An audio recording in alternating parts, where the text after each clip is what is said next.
Hi again, everybody. This is Joseph. Today we're going to be discussing the 2016-2017 Toyota Camrys, the new computerized cars. As we said, we're going to more modern cars and no more of these 15, 20-year-old cars and not being driven. So as we discussed in the GM, Chevy trucks and all of them, the same theory applies. When the starter is needed to be activated, there's always one component that takes control. That's the computer. So in modern cars today, the computer is the boss, and he decides when to activate the relay. It could give it a ground, or it could give it 12 volts. In the GM, we had 12 volts. You remember in the GM, we had your key has a transponder.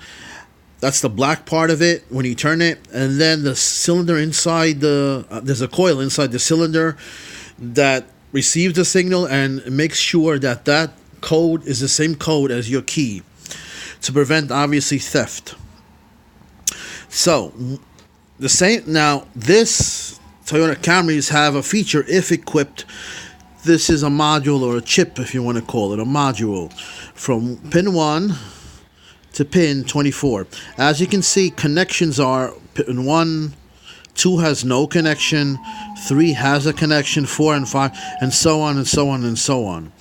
Remote engine starter is, let's say by remote, if you want to start your car before you get into the car, but also it gives you features. It can let you turn on the air conditioner, the heater, so that once you get into the car, you already have a comfortable car, vehicle, heated or cold car to get into.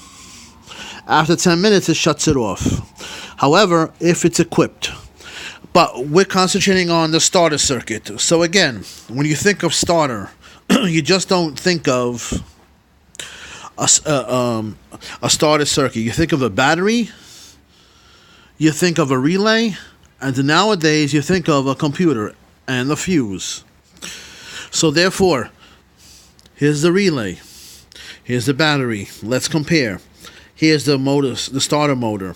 Again, 2 coils, 2 solenoids, one a pull-in and one a holding winding. So one pulls it in and one keeps a holding it. The solenoids, to hold the pinning gear while it's being activated to the ring gear of the flyback, which obviously starts the crankshaft. So now you see a connection from the battery directly to this. In order for this to be activated, as we know, this, you see the dotted line? The dotted line means this part of it has to be activated. The solenoids, the coils have to be activated to throw the switch in this position. When will that happen? So remember we said about how to read a schematic.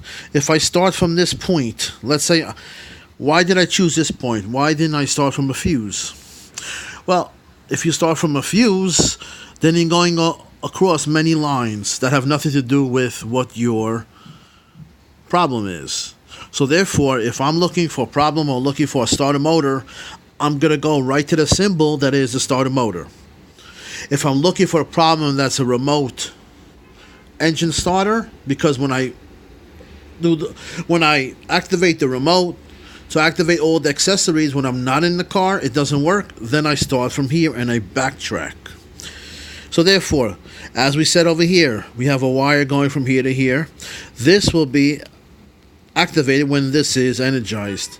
So now we have to backtrack and go up and say, when is that? Well, current has to flow from somewhere. Now we come over here and we say, okay, another contact. When is this contact activated? This contact is activated. Again, we see the dotted lines. This is the same relay as that one. When current flows through here and it makes a magnetic field. So we can't go up here until this is activated. So what do? Let's find, we know a coil or relay needs 12 volts on one side and ground on the other side. Let's go up first over here. We start over here, pin 1, pin 2, pin 5, pin 3. Go up pin 1. We go up here, and this is ground. Fine, that's ground. We need a 12 volt line. Usually we're looking for maybe fuses or battery or computer. Let's follow it this way. Out pin 2 as you see,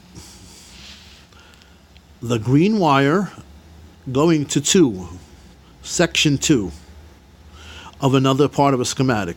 So I took the convenience of an ECM, drawing it from the other page of pin 65, going also through a park neutral switch. Remember, we need a criteria. We need a variable where we're either park or neutral to start the starter, to start the car. The ECM makes sure that we are in that gear position select. So therefore, we're either in neutral or park. Sends a signal. See the arrows going up here, boom, 12 volts to activate the relay. So again, what starts the car? Not the starter. The computer starts the relay to start the starter. Same thing as GM. So very important point. If you have a problem starting, don't think it's always the starter, don't think it's always the relay, don't think it's always the fuse. The computer, again, is the control. We see that in Chevys, we see that in Toyotas, Lexus, same thing, same idea. The computer starts the car. Therefore, we go over here, this is ground, fine. This is activated. What happens? Let's start from here. Go up here through the fusible link, go up here, follow the arrows, 12 volts. This is a junction, a connector. Come out here, also 12 volts. Go over here, 12 volts. Over here, also 12 volts. Why? It's a piece of wire. 12 volts, 12 volts, 12 volts comes into pin 5. What comes out at pin 2? 12 volts. Now this is activated because the computer gave it 12 volts. So now this is in the orange position. We come out at pin 3. 3, and here, sure enough, now we activate the coils, the solenoids. When we activate the solenoids, of course, guess what happens? This, it goes in here. If I could draw it. This goes in here. The contact is pull in. And current now flows through the starter motor to ground. So therefore, the sequence of events again, for us we have to get a computer signal. Computer has to make sure we're in park and neutral. Goes over here, gives 12 volts to this, energizes this. Fine. Now current can flow from here through the fuse, come out the fuse, through this relay contacts, the other contact, armature, come out here, here, and now it can activate the solenoids, and now current can flow to start a motor, which is now 12 volts. If you want, you can jump the solenoid to you can jump the 12 volts over here to the solenoids if you have a problem to see if the motor starter is good. Remember, if you take a motor, start a motor, you take it out, you give it to AutoZone, whatever, they do a bench test. That to me doesn't prove anything. That's with no load. The best thing is when you keep it in the car, sometimes it's not easy to get to. And then you do the jump test. You see if the motor activates, when you give it 12 volts, if it activates the flywheel and the crankshaft, because then you're putting a load on it. That's a true test to me. A true test to me is not doing a bench test. That proves nothing to me. So anyway, again, now let's say we come over here. We said we get 12 volts here, we get 12 volts over here, right? 12 volts. 12 volts over here. Let's say I come over here and I get 0 volts. 0, I'll put this like this. What's wrong? First thing is, I'm going to come over here and say, maybe this is not activated. Why isn't this not activated? Maybe this is not activated. Why is the coil not activated? Maybe we're not getting a computer signal. If we don't get a computer signal, this is not activated. This contacts are not pulled in, switched. Current cannot flow to the starter motor. So again, to stress the point, the computer has to be sending a signal to the starter relay. So if your friend asks you and he says, I have a Toyota Camry 2016, you know what? I have a no start, can't crank, can't start. He'll say it's the battery, maybe it's the starter. You tell him, I saw on the YouTube channel that someone said that the computer sends a signal to the relay to activate it. Could be the computer. Besides, obviously, the battery and the starter and all that. But the first point that I go to is when I put a relay inserter, I go over here. If I have 12 volts over here, that means this got the command from the computer. That means the computer is good, because otherwise I would not get 12 volts. I would get 0 volts.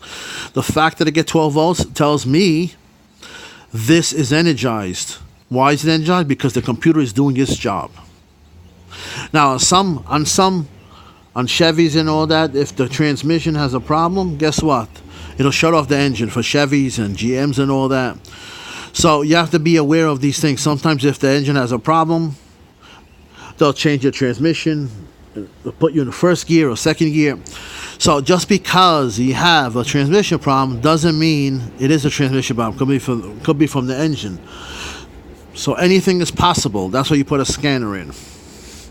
Okay, I hope this helped. As I said, go over it. It's not that difficult compared to the GM that we did. It was much more difficult. Please subscribe to my channel, Automotive Electronic Schematics, and also for Joe Electronic Schematics.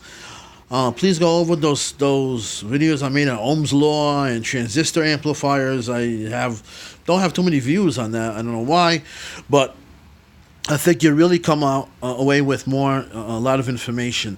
Thanks for watching.